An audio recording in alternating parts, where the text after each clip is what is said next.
MP board कक्षा 12वीं वाले सभी विद्यार्थी ध्यान दें। प्यारे विद्यार्थियों, आज आपका भौतिक शास्त्र विषय का पेपर होने जा रहा है।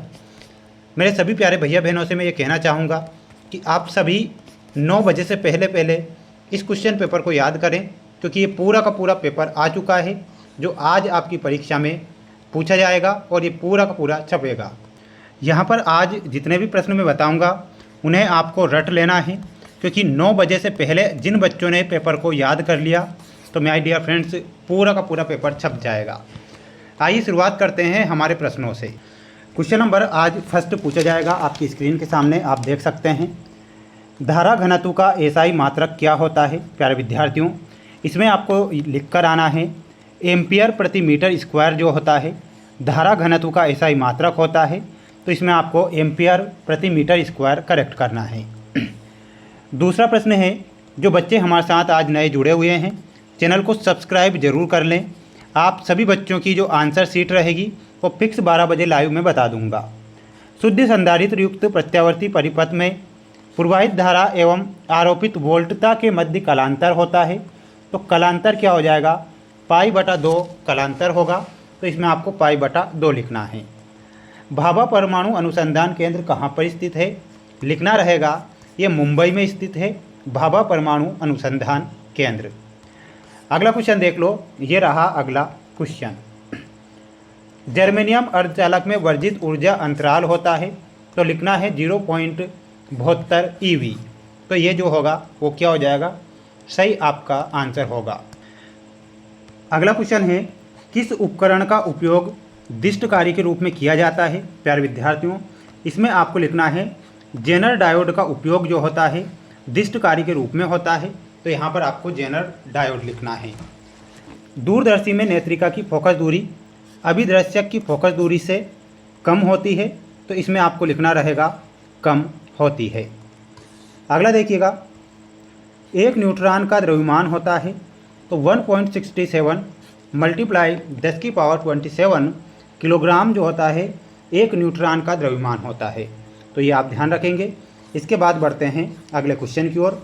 ये पूरा पेपर ध्यान से देखें, अच्छे से याद करें, क्योंकि पूरा पेपर आज परीक्षा में देखने को मिल जाएगा। देखिएगा, आदर्श प्रेरकत्व का ओमीय प्रतिरोध होता है, तो इसमें ओमीय प्रतिरोध आपको लिखना है और वह क्या होता है? शून्य होता है, तो शून्य लिखना है। दिष्ट धारा की आवृत्ति होती है, तो दिष्ट धारा की आवृत्ति भी शून्य होती है। सबसे अधिक आवृत्ति की विद्युत चुंबकीय तरंग होती है, तो इसमें आपको लिखना है गामा किरणें की। किसकी होती है?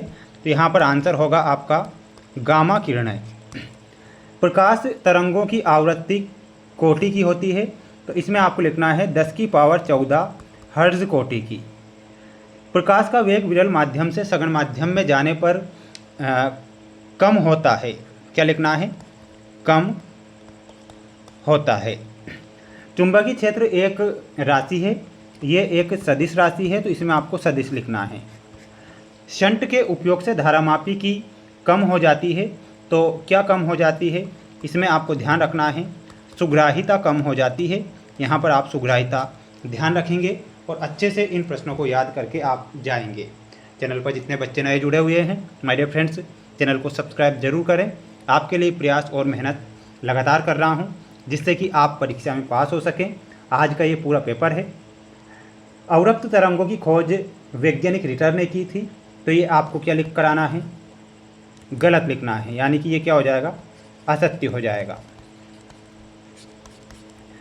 नेज अर्धचालकों के मुक्त इलेक्ट्रॉनों की संख्या होलों की संख्या के बराबर होती है, तो ये आपको लिखना है सत्य। ठीक है, इसके बाद बढ़ेंगे अगले प्रश्न की ओर। अगला क्वेश्चन दिया गया है, वोल्ट मीटर विभव मापी से अधिक श्रेष्ठ है, तो ये गलत होगा। डी ब्रागली तरंगे विद्युत चुंबकीय तरंगे हैं, ये भी गलत लिखना है। परमाणु एक धनात्मक कण है, ये सत्य लिखना है आपको। एक पूर्ण चक्र में किसी प्रेरक को आपूर्त माध्य शक्ति शून्य होती है, तो यहाँ पर आपका 6 वाला जो होगा वो क्या हो जाएगा? सत्य हो जाएगा। माइक्रोवेव ओवन का कार्य रेडियो तरंगों पर आधारित होता है, तो ये आपका क्या हो जाएगा? गलत हो जाएगा। तो ये आप ध्यान रखेंगे। इसके बाद बढ़ते हैं हमारे अगले प्रश्न की ओर। अगला प्रश्न आप देख पा रहे हैं प्यारे विद्यार्थियों, पूरा पेपर बताऊंगा और इसे आपको याद करना ही है किसी भी कंडीशन में। अगर आप पास होना चाहते हैं। देहली आवृत्ति क्या है और प्रकाश का विवर्तन क्या होता है, तो इन दोनों के आंसर मैं बता रहा हूँ, आप स्क्रीनशॉट जल्दी से ले लेंगे। आंसर देखिएगा आपकी स्क्रीन के सामने आ चुका है, आप इसका एक स्क्रीनशॉट ले लीजिए जल्दी से। ये पहले का आंसर हो जाएगा और ये दूसरे का आंसर हो जाएगा, जो कि यहाँ पर मैंने AI के द्वारा बता दिया है। तो ये आंसर आपको याद करके जाना है। लेंस की क्षमता का जो SI मात्रक होता है वो क्या होता है, इसमें आपको लिखना है डायोप्टर। क्या लिखना है, तो यहाँ पर आपको डायोप्टर लिखना है। अगला क्वेश्चन दिया गया है आपकी स्क्रीन के सामने, ध्यान से देखिएगा। चुंबक के चुंबकीय आघूर्ण की दिशा क्या होती है, तो दक्षिण ध्रुव से उत्तर ध्रुव की ओर। धारामापी को वोल्टमीटर में कैसे परिवर्तित करते हैं, तो श्रेणी क्रम में उच्च प्रतिरोध का तार जोड़कर। क्या लिखना है, श्रेणी क्रम में उच्च प्रतिरोध का तार जोड़कर।